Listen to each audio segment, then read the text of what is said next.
Yo, what's up guys? My name is Dominic. Welcome back to my channel. Today I'm going to be reviewing the 1992 Gregg Araki film, The Living End. And this is also an important video that I have to make on my channel for a few reasons. I've been wanting to sort of get into this for a while now. I've been thinking about it.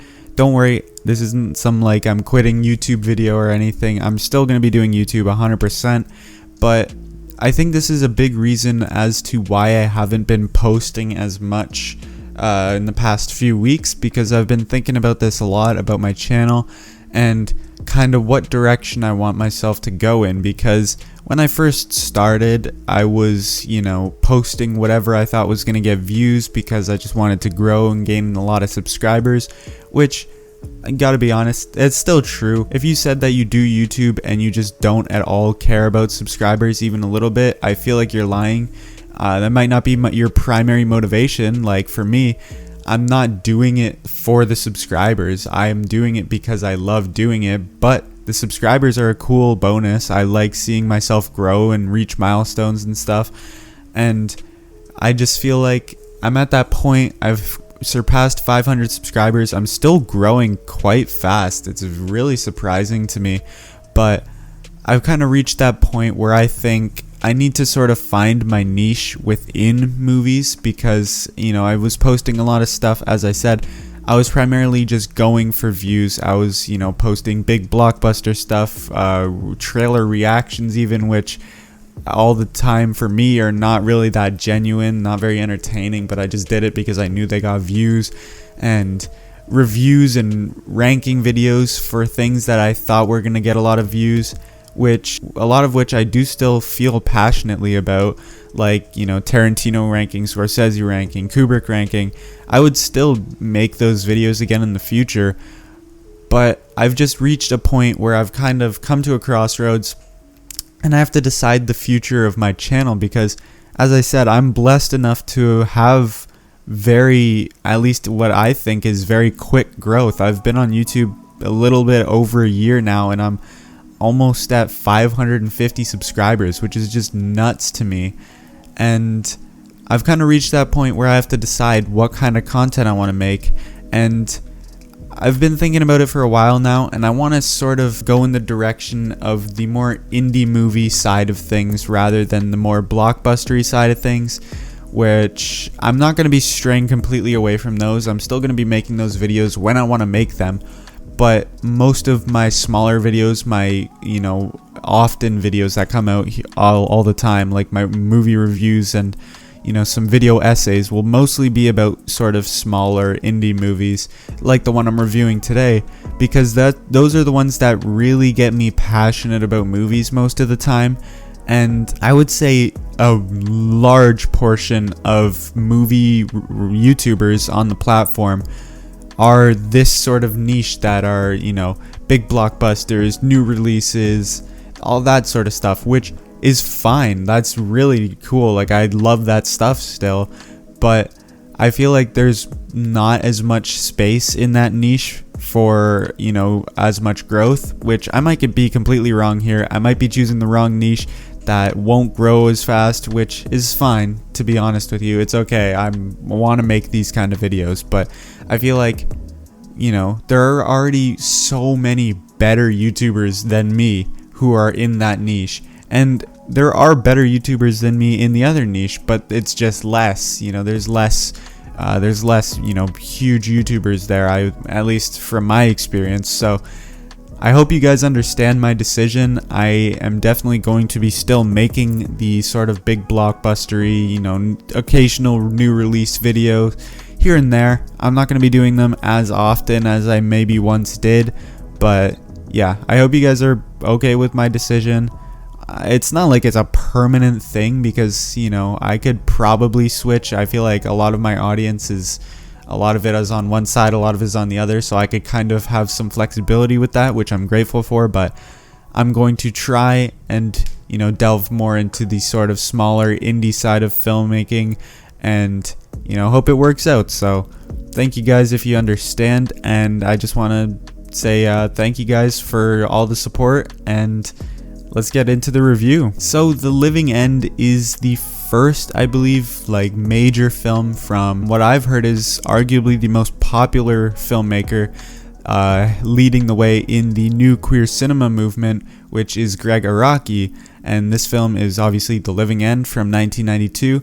I went into this one with relatively low expectations. I was just scrolling through the Criterion channel of titles that were leaving at the end of the month. I recognized Gregg Araki's name because I had seen Mysterious Skin at this point, and I was just like, hey, why not? And so I threw it on, not expecting to love this movie as much as I did. This movie is a very strong movie. It makes such a strong statement. And even though I've only seen 2 films in this new queer cinema movement, I really want to check out more because they've both been films that are, well, I mean, this one being one of my top, I think, 50 favorite movies of all time at this very moment of recording. But both of them have been such powerful and strong statements that made me feel so much. They evoked so much emotion out of me that I'm like super excited to check out the rest of the movement. I'm hoping, I've got fingers crossed that the rest of the movement will be as powerful as these 2 Gregg Araki films. I'm hoping that Gregg Araki just isn't like the saving grace of this movement, that they'll all be sort of at least a portion of what these films are. But I don't know, I'm still gonna go in regardless. I've been absolutely loving these movies. It's a really surprisingly messed up movie when you really think about it. It's similar to that way in Mysterious Skin, but it's also messed up in a completely different way. Their narratives are completely different. They could not be more different. But at the moment, I do prefer this, the narrative that this story had to tell.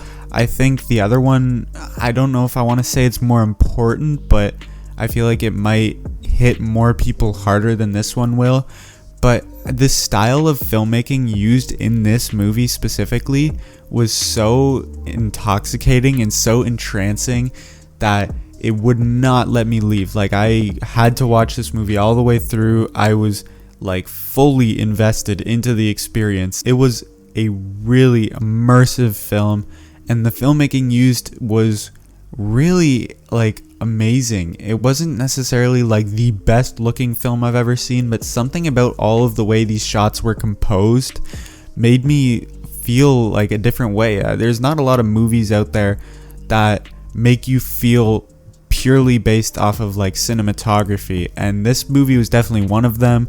It had like I don't want to say like rebellious editing, but it felt like he was kind of trying to, like, almost in a French New Wave sort of way, where he was trying to break the rules of editing, where instead of like a direct cut where it would be one shot to another shot, it would be like the end of a shot and then it would go to a black screen for like a second or two, and then it would go to the next shot, and it was really like almost jarring, but it felt like that was kind of the point, and I thought it was really, really interesting. While I don't really understand the point right now of having that sort of editing anomaly, I do think that was the point, and I do think it worked in a weird way.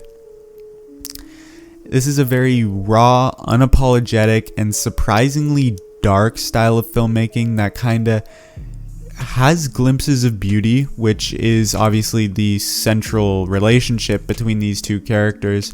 And while it is not necessarily, you know, the entire time it's beauty, these two obviously they have their fights, it gets real dark between them. Everything from the edits to the cinematography to the direction all contributes to the style of filmmaking that this movie was going for, and I think it just works absolutely perfectly for the story they're telling. It works to make a dark atmosphere and tone. Even though it's in like sunny California, it feels much darker and grim. It really, really works. The main narrative really sucks you in, and it makes you feel what the characters are feeling in this sort of, at the time of this film, in the sort of AIDS-ridden America. This is when the AIDS kind of, I guess, epidemic was taking place, and you get to sort of feel the helplessness of what it would feel like to have AIDS and what these two characters were going through. It's surprisingly existential and dark. The themes of mortality go way deeper and way darker than you might ever imagine they would. And films that, make you emotional kind of indirectly are way different from movies like this, which make you feel what the characters are feeling. I felt just as helpless, just as trapped, just as isolated as these characters felt. I felt just as angry as they were at, at the system, at society, for kind of casting them out as homosexuals, as a gay couple, and as people with AIDS. It felt extremely frustrating to be in these characters' shoes, and nothing was going right for them. And it just was insanely frustrating and just depressing to watch this kind of go down. And all they wanted was to be together. They wanted to just be in a relationship. They just wanted everything to be okay, but things are not okay. And it was just super, super interesting to watch this movie. And I feel like it's one that not a lot of people will love. If you kind of understand what I understand about this movie and what it's going for, I think you will connect with it a lot, and I think it'll really resonate with you. So I think there'll be a few people out there that'll get this same experience, or maybe that already have got this same experience. So if you have seen this movie and you kind of feel the same way that I do about it, definitely make sure to let me know in the comments section, because at this current moment, I don't think I know anyone that's seen this movie, and I think it's pretty brilliant. It's pretty phenomenal, and I really just want to talk to someone about it. So if you have seen it, definitely let me know in the comment section, or even add me on Discord.